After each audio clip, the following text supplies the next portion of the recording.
कांग्रेस राज में बनाए गए 17 जिले और 3 संभागों का रिव्यू करके हाई लेवल एक्सपर्ट कमेटी ने अपनी रिपोर्ट सौंप दी है। दरअसल कमेटी के चेयरमैन पूर्व आईएएस ललित के पवार ने राजस्व विभाग के प्रमुख सचिव दिनेश कुमार को रिपोर्ट सौंपी। ललित के पवार ने कहा, हमें 4 बिंदु पर रिपोर्ट देने को कहा गया था। हमने प्रशासनिक क्षेत्राधिकार, सुचारू संचालन, प्रशासनिक आवश्यकता, वित्तीय संसाधनों की उपलब्धता के बिंदुओं के आधार पर रिपोर्ट दी है। पूर्व आईएएस ललित के पवार से खास बातचीत के सीनियर रिपोर्टर जियाउद्दीन खान ने। देखिए।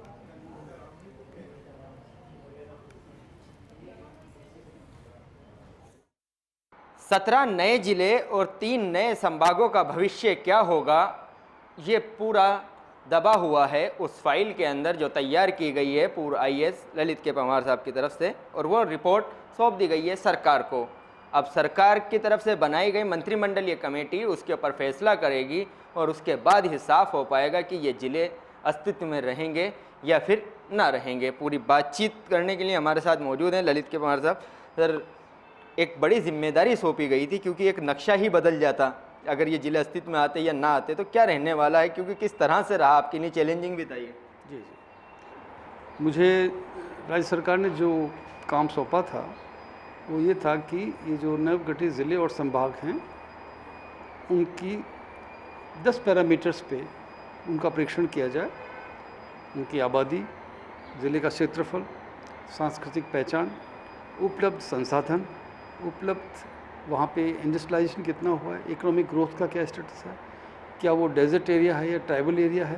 तो इस तरह के 10 पैरामीटर्स पे हमने इस बात को परीक्षण किया और हमारी कमेटी में फाइनेंस सेक्रेटरी, होम सेक्रेटरी, पंचायती राज सेक्रेटरी, ग्रामीण विकास सेक्रेटरी, ये सब थे। तो पुरानी जितनी भी कमेटियाँ थी, रामलुआ साहब कमेटी, परवेश चंद्र जी की कमेटी, उन सब का हमने अध्ययन किया।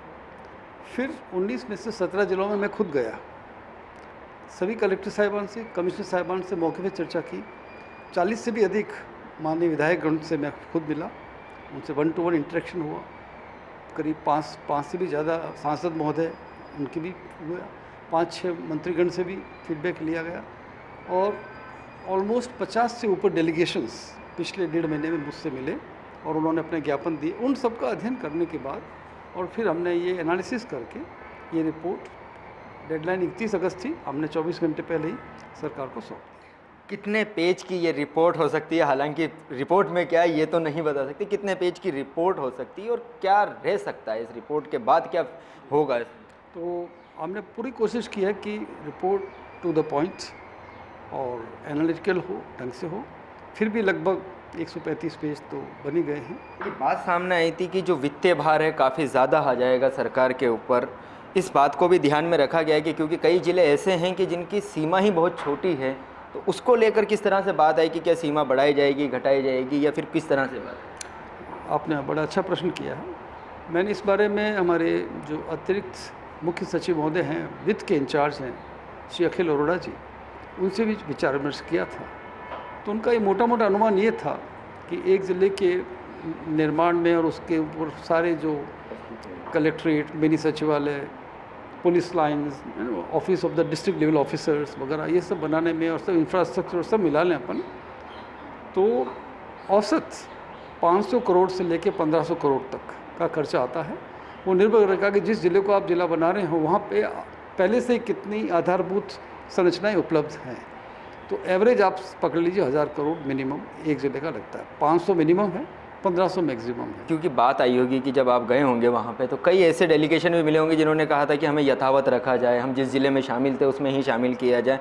लमसम कौन कितने ज़िले थे ऐसे जहाँ पे डेलीगेशन मिले? जैसे मैंने अनूपगढ़ में नाइट होल्ड किया है, फलूदी में नाइट होल्ड किया, इसी तरह से मैंने पूरा जो यहाँ का अपना केकड़ी है या जो शाहपुरा, वहाँ भी नाइट होल्ड किया, सबसे डेलीगेशन से मिले।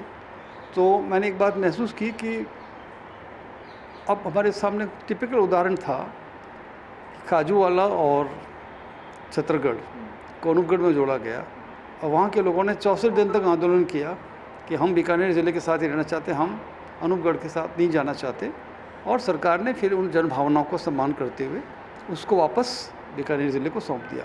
तो ऐसे कई इश्यूज़ हैं जो पूरे राजस्थान में हमारे सामने आए। सवाल बड़ा कन्फ्यूजन है कि क्योंकि जनगणना होना है, और ऐसे के अंदर ये कहा कि सीमाएं, तमाम जो सीमाएं सील कर दी गई हैं कि ना तो बदलाव कर सकते ना कुछ कर सकते। क्या कुछ हो सकता है कि इसमें भी?